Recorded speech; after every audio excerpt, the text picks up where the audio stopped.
Terima kasih Anda masih bersama kami di MNC News Now. Kita akan lanjutkan dialog yang sempat tertunda dengan Ibu Neng EM Marhamah Zulfa, anggota Komisi 5 DPR RI, serta pengamat transportasi Bapak Joko Setiowarno.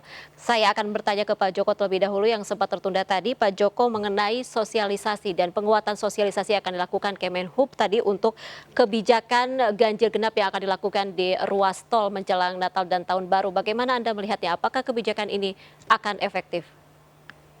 Saya kira sekarang ini kan suasananya berbeda dibandingkan saat mudik Lebaran ya. Apalagi mobilitas Nataru dan mudik Lebaran itu berbeda.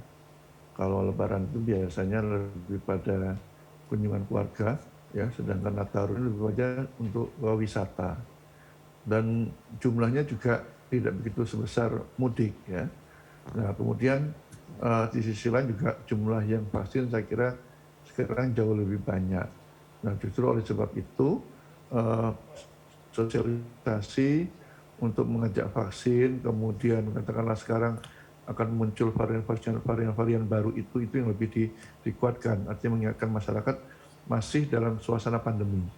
Mengingatkan kembali kemarin dengan gelombang kedua itu justru kita menjadi cukup kesulitan. Oleh sebab itu saya kira ada hal penyekatan sudah tidak dilakukan menjadi hal yang cukup bagus lah.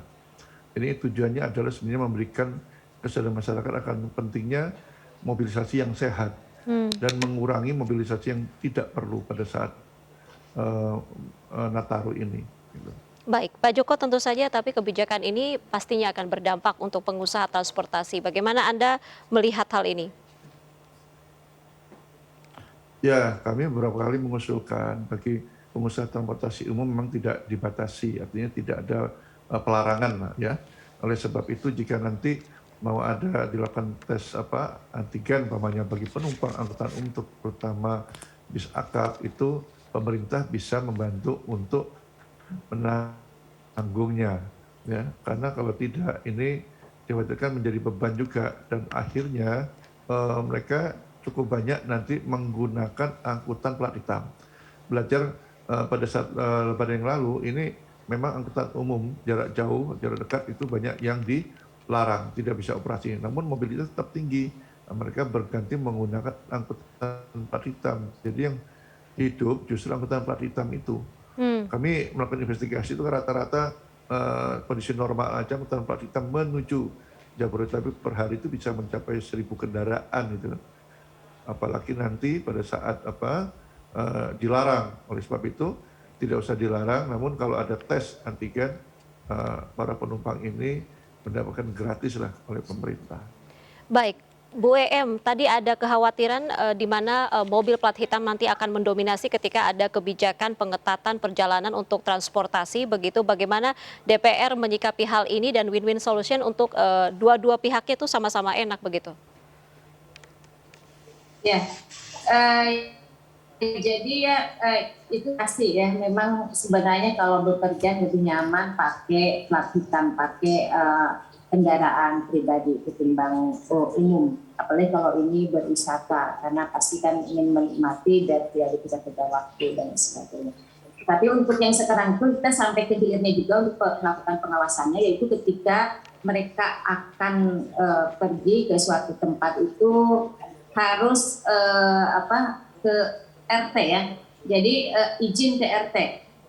Jadi termasuk nanti diverifikasi juga sama di ke-RT tersebut kalau mau pergi ya, untuk mendapat izin dia sudah vaksin, misalkan kalau nggak vaksin misalkan karena alasan apa itu juga nanti akan diketahui di sana, termasuk juga misalnya pergi kemana, kalau vaksinnya baru 1 kali dia harus PCR dan lain sebagainya. Jadi dari situ dan mereka juga kemudian harus ketika tempat tujuannya kemana, nah mereka harus melaporkan juga ke RT setempat yang dituju. Itu kalau misalkan mudik ya, kalau misalkan mau ke Papua, misalkan ke rumah keluarganya di sana gitu kan, yang tujuannya bukan wisata, itu mereka sampai seperti itu, gitu kan, sampai memang melakukan pengawasan. Jadi mereka dari mulai awal udah tahu pasti kalau bawa mobil pribadi, kalau misalkan tujuannya ke Bandung atau ke Jawa Tengah atau ke Jawa Timur, kalau dia mau pakai darat pasti atau mau lewat tol pasti dia akan tahu beberapa surat-surat edaran, peraturan terbaru itu mereka akan bisa mengupdate di KRT-nya masing-masing. Itu informasi yang kemarin dirapatkan bersama Kemenhub, Kakor Lantas dan para penyelenggara transportasi umum, termasuk udara, laut maupun darat. Baik. Termasuk juga Korlantas. Baik. Bagaimana DPR memastikan agar sosialisasi ini berjalan begitu untuk tadi pengguna angkutan plat hitam begitu supaya tadi memang menjalani kebijakan-kebijakan yang sudah diberikan? Jadi kita tidak ada pembatasan ya, misalkan tidak ada pembatasan untuk ini pakai plat hitam atau tapi dengan ada ganjil genap kan otomatis mobil yang bisa dipakai misalnya otomatis akan terbatas seperti itu ya.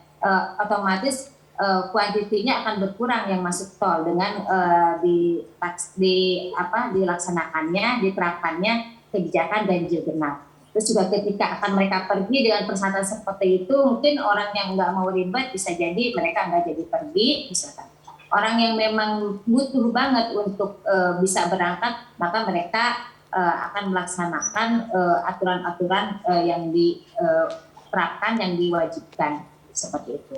Baik oleh Satgas maupun oleh edaran-edaran Kemenhub itu. Baik, Pak Joko, tadi sudah disampaikan oleh Bu Em bahwa ternyata banyak sekali persyaratan untuk mobil plat hitam yang nanti akan melintas ketika Natal dan Tahun Baru di beberapa ruas tol yang memang diberlakukan kebijakan aturan ganjil genap. Apakah hal ini atau satu lagi, Mbak, ya.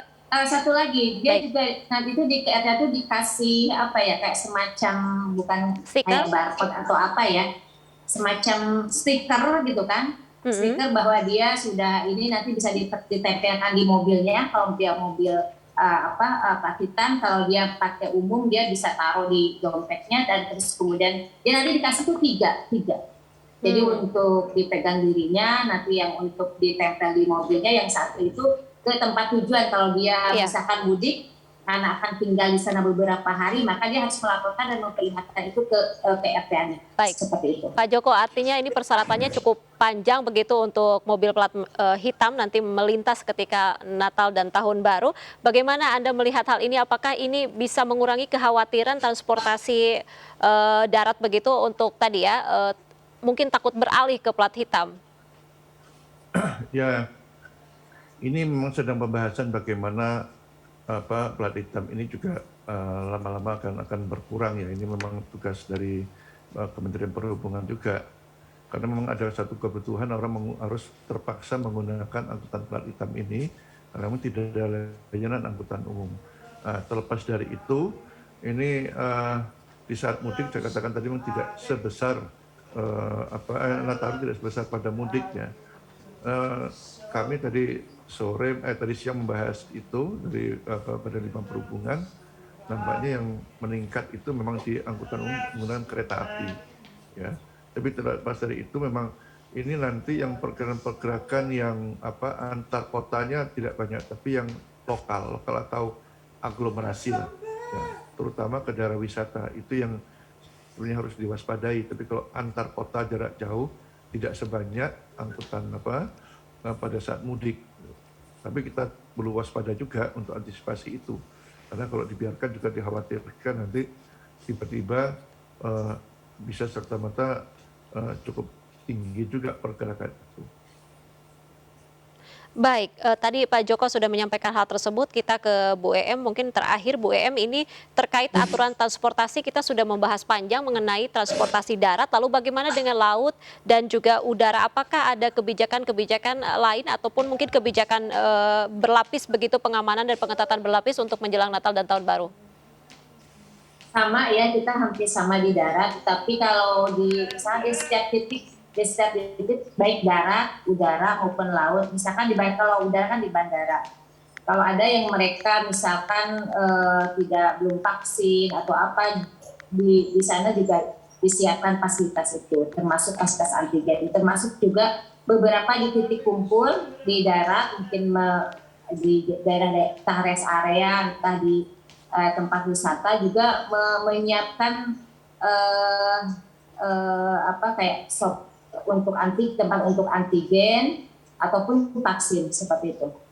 Baik. Jadi tidak hanya misalkan ada kebijakan larangan harus ini itu, tapi bagi yang belum pun ketika di situ ada tempat antigen, ya mereka bisa langsung. Terus juga ketika vaksinnya belum ini juga bisa. Jadi ada beberapa mungkin yang tidak mendapatkan informasi menyeluruh, hanya mereka tidak sempat mungkin ke RT atau gimana, mungkin langsung itu. Pasti kan ada hal-hal yang lolos seperti itu.